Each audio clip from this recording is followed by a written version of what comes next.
सभी भाई बहनों को मेरा प्रणाम। मैं विनय पुष्कर आज आपके समक्ष योग क्रांति परियोजना, जिसके अंतर्गत हम काफ़ी समय से कार्य कर रहे हैं, उसका एक छोटा सा स्वरूप लेके आया हूँ।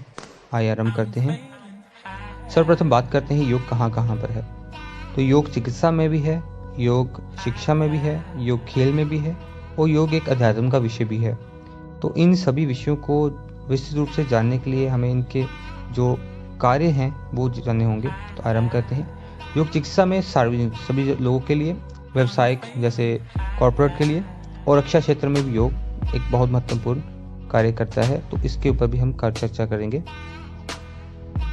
अब इस स्लाइड में हमने कुछ बताया है कि क्या क्या कार्य रहेंगे, किस प्रकार से कार्य रहेंगे और क्या क्या उनकी जो है योग्यता रहेगी, किस प्रकार से वो व्यक्ति जो उसमें चयनित होंगे। इसके बारे में एक छोटा सा ये हमने विस्तृत रूप से जानकारी दी है। आगे इसको हम विस्तार पूर्वक पढ़ते हैं, जैसे कि सार्वजनिक क्षेत्र में क्या क्या उनकी क्वालिफिकेशंस रहेंगी, क्या क्या उनके लिए जो पद प्रक्रिया होगी, पाठ्यक्रम चयन कैसे होगा। तो ये है। इसी के साथ साथ अगर हम व्यवसायिक और सार्वजनिक क्षेत्र से आगे बढ़े रक्षा क्षेत्र में, तो इसमें थोड़ा सा एडिशन किया गया है, जिसमें हमने रखा है कि वो एनसीसी या एनएसएस के साथ जुड़े होने आवश्यक होंगे और उनको एक रक्षा क्षेत्र का भी ज्ञान हो, इसलिए उनके साथ इसको एडिशन किया गया है, जिसके माध्यम से वो छोटा सा कोर्स कर सकते हैं।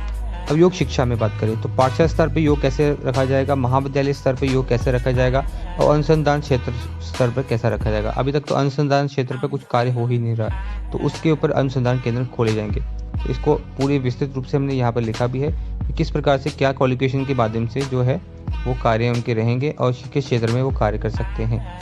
इसकी विस्तृत रूप से जानकारी यहाँ पर दी गई है। आगे हम इसको और भी विस्तृत रूप से बात करेंगे।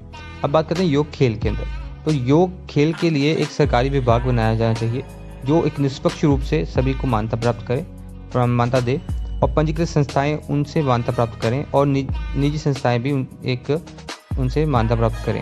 इससे क्या होगा कि जो एक योग के अंदर एकाधिकार उत्पन्न किया जा रहा है, एकाधिकार होता है जो, वो नहीं होगा और सभी संस्थाओं को एक समान जो है उनका सम्मान किया जाएगा और सभी संस्थाएं योग को वास्तव रूप से उसका प्रचार प्रसार करेंगी। तो कृपया इस चीज़ पर ध्यान दिया जाए कि ये बहुत आवश्यक चीज़ है कि हम योग खेल को किस प्रकार से हम करते हैं। तो इसे पंजीकृत संस्थाओं के बारे में बताया गया है और निजी संस्थाओं के बारे में बताया गया है। उसके लिए नियम और योग्यता क्या रखी जानी चाहिए उसके बारे में विस्तृत रूप से हमने इस पर कार्य किया है। आगे बात करते हैं हम योग को जो है अध्यात्म क्षेत्र में। तो हम जानते ही हैं कि काफ़ी स्वामी गुरुओं और ऋषियों का योग के अंदर बहुत बड़ा हाथ रहा है। सामाजिक क्षेत्र में भी काफ़ी काम हो रहा है योग के बाद और धार्मिक संस्थानों में भी कार्य किया जा रहा है योग को अध्यात्म के रूप में अपनाने के लिए।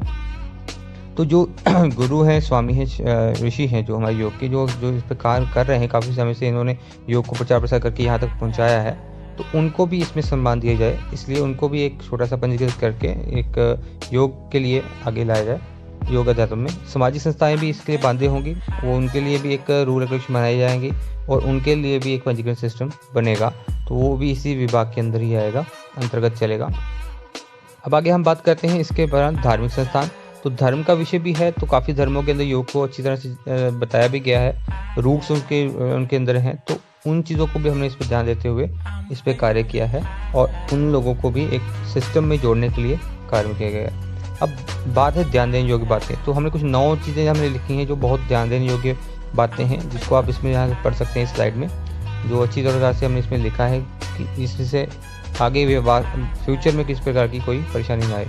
और आवश्यक नियम भी हमने लिखे हैं, जैसे योग शिक्षा के क्षेत्र में क्या नियम होने चाहिए, योग चिकित्सा के क्षेत्र में क्या नियम होने चाहिए, तो उसके बारे में हमने यहाँ पर विस्तृत जानकारी दी है। और ऑलरेडी जो रूल रेगुलेशन कंडक्शन है, जो कंडक्ट है रूल, वो ऑलरेडी इसमें जो इसके समतल चल रहे हैं उसके बारे में लिखा गया। योग खेल के अंदर क्या होना चाहिए और योग परियोजनाओं में किसको लाभ मिलना चाहिए, किस प्रकार से उनको जोड़ा जाना चाहिए, उसके बारे में इस विषय में अच्छी प्रकार से हमने एक जानकारी तैयार कर रखी है। अब हम बात करते हैं हमने क्या क्या कर रखा है। योग खेल के नियम कानून उपलब्ध है हमारे पास, हमने तैयार कर रखे हैं। योग चिकित्सा के लिए जो 1965 में आयुर्वेद के साथ हुआ था उसके अनुसार हमारे पास उसके लिए प्लान है। और इसके साथ साथ यूजीसी परियोजनाओं के लिए भी यूनिफॉर्म एक परियोजना पर हम क्या काम कर रहे हैं। इस परियोजनाओं के जुड़ने के लिए आप हमें इस दिए गए ईमेल आईडी पे आपके रिज्यूम के साथ संपर्क कर सकते हैं और हमें कॉल भी कर सकते हैं। आज के लिए इतना ही। आप आगे हमारा लाइव प्रोग्राम जो देखें।